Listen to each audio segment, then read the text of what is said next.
Hey everybody, Lady Cheryl here, and I'm going to welcome you back to my YouTube channel. Now, I know it's been a while since you heard from me, and I'm going to explain to you the reasons why. First off, let me just say that I learned a very valuable lesson.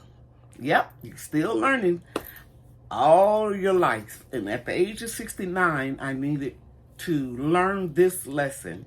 Stop saying what I'm going to do instead of saying, if it's the Lord's will, this is what I plan to do.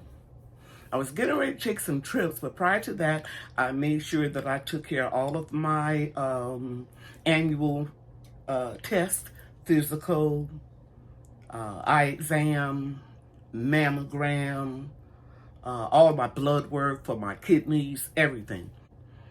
Everything went well with the exception of I didn't pass the circulation test for my legs when I had my physical. So they scheduled me for a sonogram on my legs, and it showed that I had the early stages of, I can't think of the technical term, I'll insert it, of poor circulation. But the good news was I didn't have any blood clots. So I hope you can see me really well. It's light coming in real well from this window, and I didn't put on the ring light. But it's because I had all these lights on the plants. But I'll tell you more about that in just a minute. So the last thing I needed to do was to have some dental surgery before I left, a few weeks before I was going to leave so it could be healed. And so on the day that I went in for my dental surgery, everything was fine. They took my blood pressure, it was fine, except my heart rate was too low. So they waited a few minutes, and the dental assistant came back in, and she took it again. And the next thing I knew, she left, and the two dentists came in, and they wanted to know, was I having any problems with my heart rate? And I told them, no, not that I'm aware of.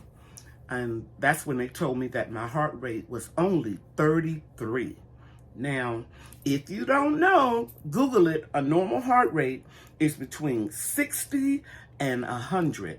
And the only people that would have a very low heart rate would be people that are going into heart failure, or an athlete who's running something like a 5-mile marathon and your heart slows down, you know, because you're overworking it. So I asked them if they would send my their findings of that day I was going to have the dental surgery over to my family practitioner, and of course they said they would.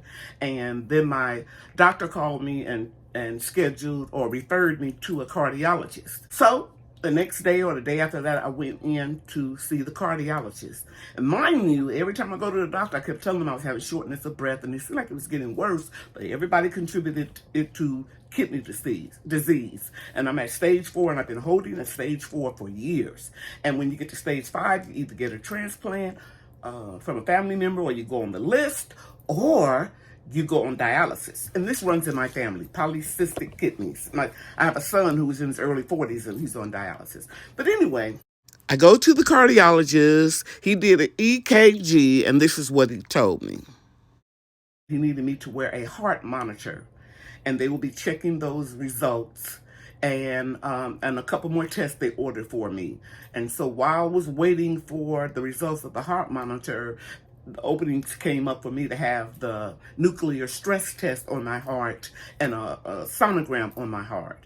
And when those results came back, the doctor prescribed 2 new medications for me, and he said that I had AFib, which was a irregular heartbeat. And the way he explained it to me is that your heart valves are expanding and contracting and squeezing off your blood circulation. So that explains why I was having poor circulation in my lower extremities. But anyway, I want you to know that I am doing much better. I'm going to take my glasses off so you can look me in the eye. I'm telling you all, I feel much better. Just the least amount of exercise, I was all out of breath. And I'm not like that now. Nowhere near it. Yeah, I get tired. And I'm 69, so I have to take a nap occasionally during the day.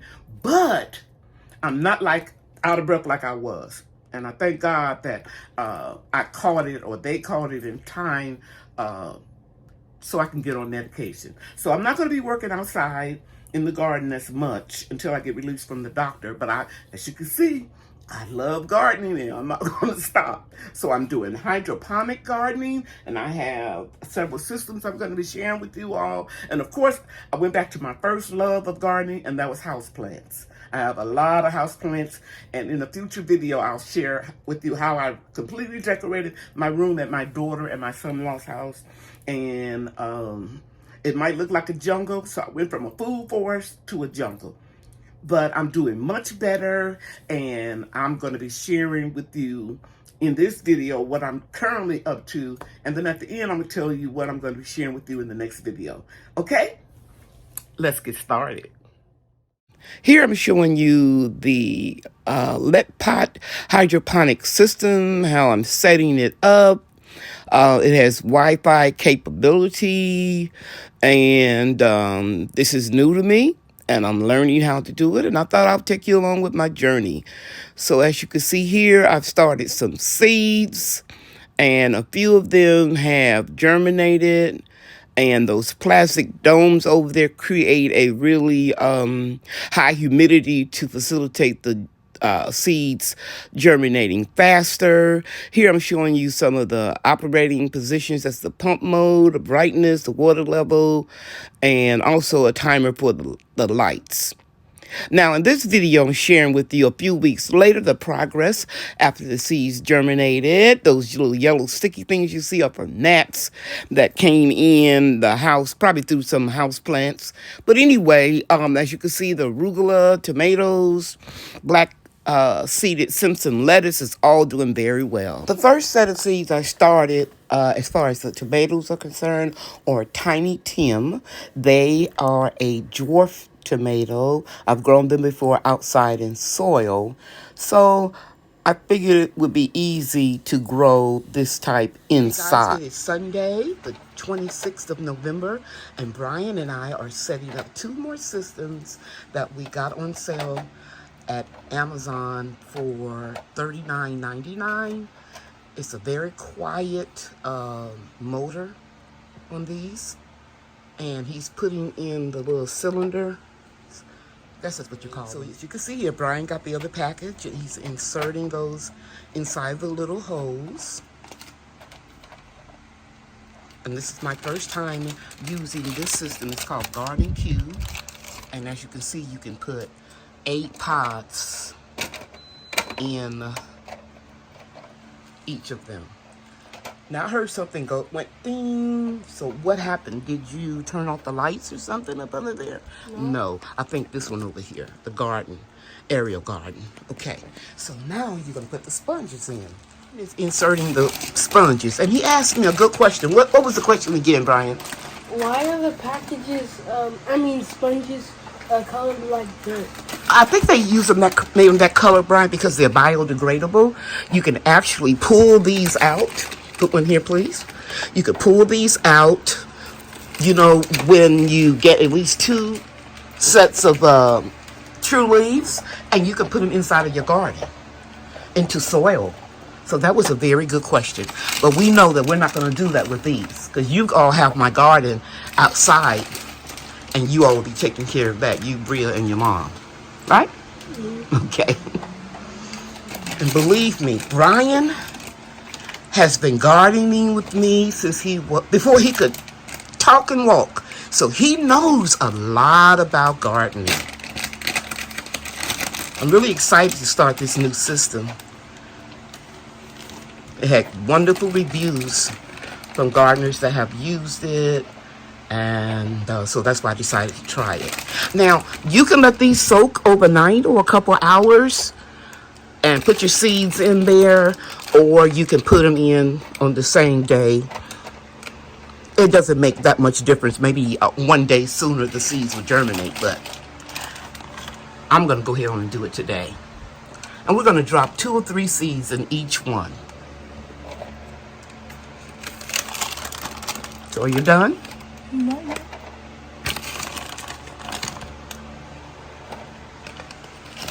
Okay, so I'll be back when he finishes that. Notice, get in here in the frame, Brian. Brian noticed that there were 2 extra cups and 2 extra sponges. And he wanted to take the opening, but don't do that, son. He wanted to take the opening and put them here, but I don't want to make it real crowded. Also, we need to add our water. And the reason why I don't want to put one here, I want to utilize the space to put the water in simply because of this. Now, watch this. Watch me take out this seedling. See how long those are? See the roots? From this tiny Tim tomato seedling. I'm gonna make sure I put it back in there real steady, because I don't want to disrupt those roots. Now, you see, you got an idea of why I don't want to use one here. 1, the plants will be too close. 2, I want to always be able to take a bottle of water, like right there. And when that light comes on and lets me know that I need to put more water, I can easily put it right there. So we're not going to use this. Are you trying to use it anyway? No. Okay, great. Putting water in like we did initially. Okay, now I'm not going to waste your time showing you how we dropped a couple seeds in there, but we're going to take one plastic dome and we're going to put it on each one, and that ensures that we get the right humidity. I always start in the back, Brian, so that I won't have to cross over. And as you can see right here, I have a T on top of this gallon of water for a tap.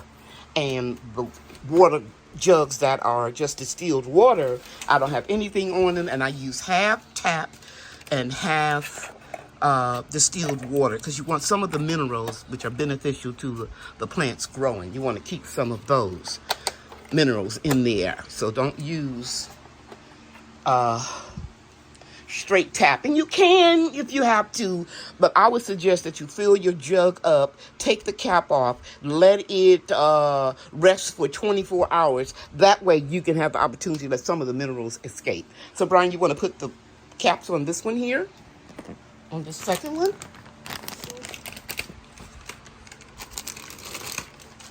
And then I'm going to come back and a few days after they germinate. I don't really not sure what I'm going to be growing in here. I know I'm going to be growing a lot of stevia, and I know I'm going to grow some, I think, tiny red robin tomatoes, and of course you can never get too much lettuce.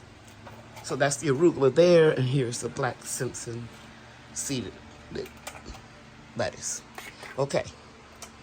So any extras you want to put, this is my container where I'm putting all of my extra stuff and my manuals. Now you want to open up this and take these little placards out right here.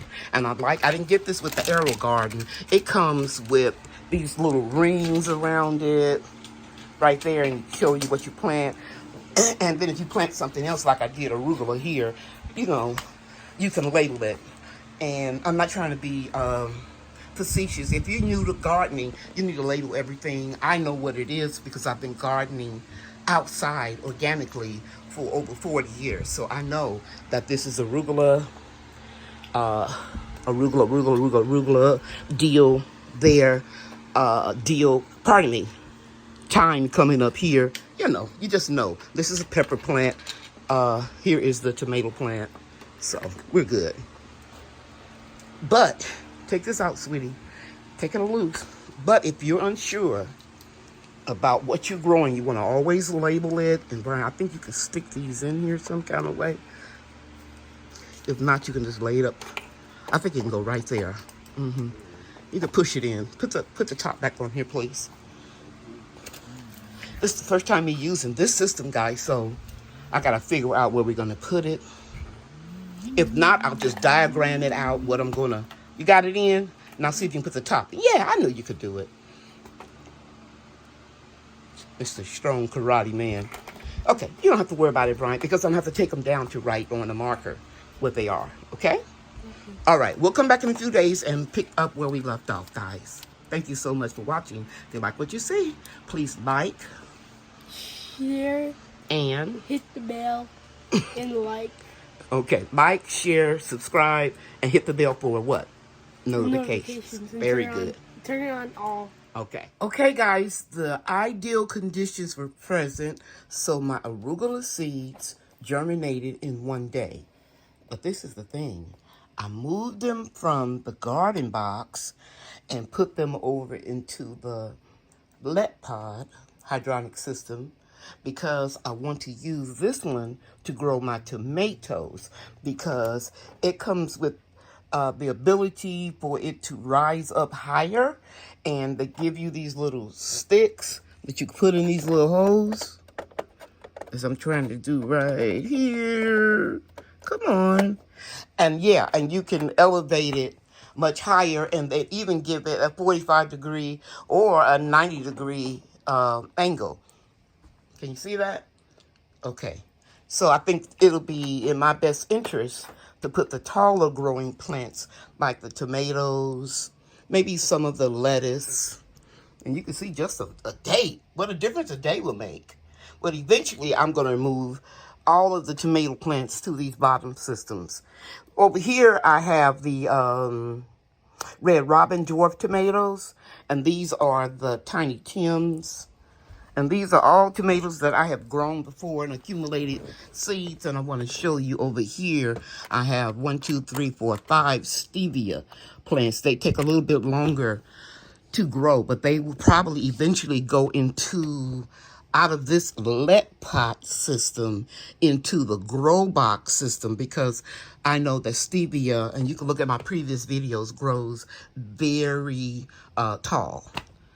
So I just want to bring that to your attention. I'll see you again with another clip in a few days. I was in bed when I noticed this light blinking. Let me turn the light on for you and let you see now that it needs some water. I'm going to take some water and put it in here until the red light goes out. Still on, so I'll give it a little bit more.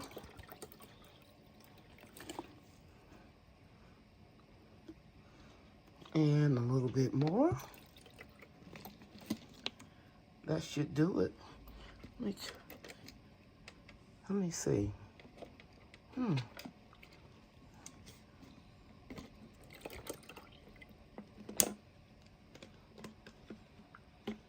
not supposed to go past here, so I can see where it could take a little bit more.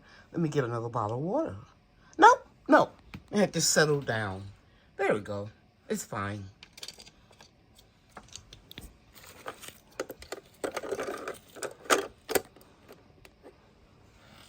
There we go. So we can turn the light out for the night. Okay, it's early in the morning. I turned my system's lights on, and I noticed I got a little browning of some of the lettuce. So I raised the light up a little bit more, and then I got my shears, and I started harvesting some of the lettuce. And then I just realized that I could just pinch it off. I really don't need scissors. As you can see here, just pinch it off. Now, it will continue to grow because it needs room to breathe. You see this little browning here? I think that was because it wasn't getting enough light because everything was crowded.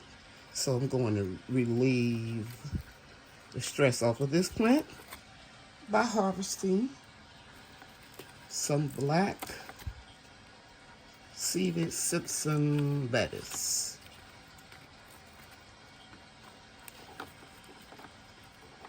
I have a couple of tomatoes in my outside organic garden that are ripening. I'm just going to destroy that, take that off, and get a few more leaves here.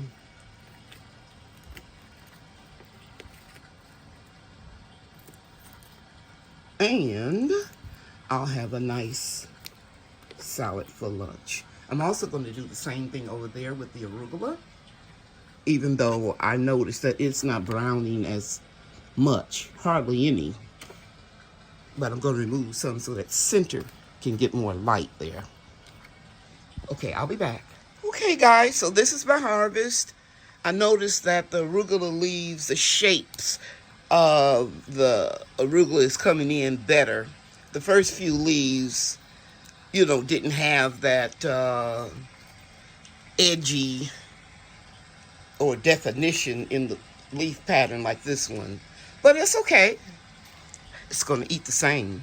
And then I came in here and I just pinched off all the little brown spots, and I'll make sure that this light is up higher. And that's the after of that I did the arugula. I like the taste of the arugula better, and has a little bit more denser leaf. The Simpson seeded lettuce is real wimpy, but you know, it'll chop up and make a real nice salad. And I'm putting it in this little colander. It'll be easy for me to just rinse it off, because we know we haven't had any insects other than a few gnats that I caught. No chemicals on this stuff. So all I got to do is just, let me focus in a little bit better. Just rinse it off. Guys, I noticed when I was editing the video that there was a lot of background noise. And I don't want you guys to think that that noise came from the hydroponic systems, because it didn't. This is a noise machine. I bought it because it helps me sleep at night. I'm going to turn it on. I got it at Wally World, and it has a lot of different selections. Like you can have thunder, that puts a lot of people to sleep. Or hear waves from the ocean.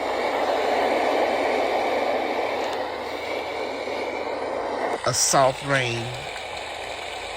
And when I was going through that 2 weeks that I had to wear the heart monitor, it kept beeping when I, would turn over or whatever. And anyway, I guess I was a little nervous about having to wear it and what the results were going to show.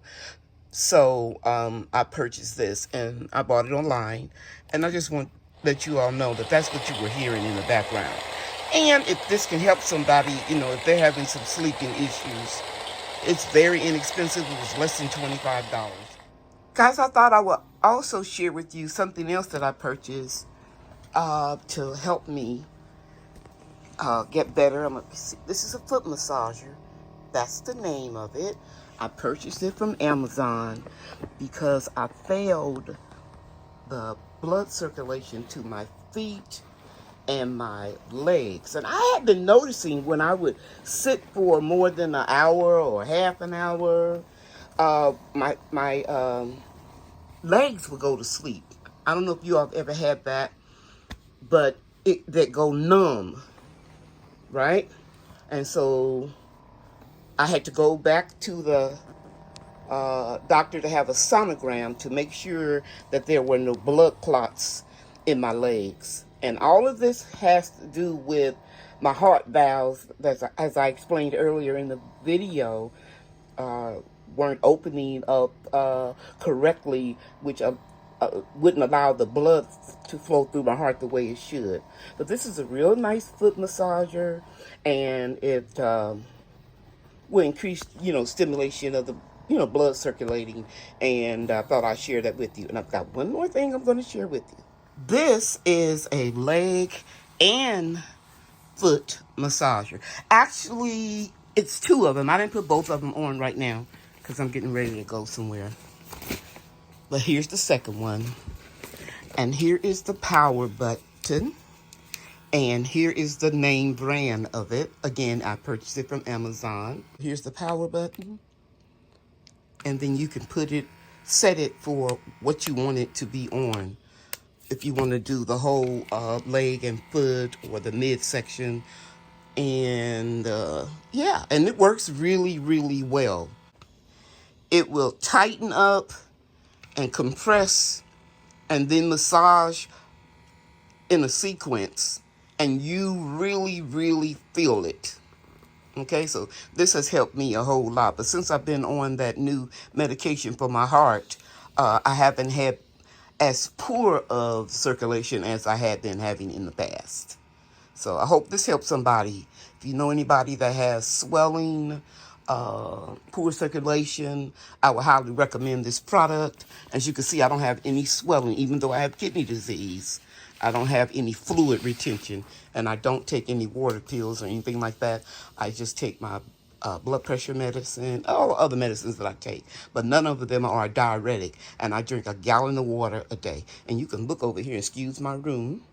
This is where I opened up a plant yesterday. I how to use the bottle of water that I put into the hydroponics, and that gallon of water will go up there in my ice maker, and I drink water all day long. And by the way, I'm into LPs right now. I'm collecting the older ones. It's just something about that old nostalgic sound from my childhood and, early teens. So I'm playing a lot of LPs. Okay, guys, it is day 3, and I see that my red robin dwarf tomato seeds have germinated. Most of them. There are a few that didn't. And this is what I do. I take the dome off of them and let them get some air and light, like I'm doing here. Uh-oh. Well, this plug for the grow light was covering that. I knocked that dome off, but I see that one's poking through, so I'm gonna take all of them off.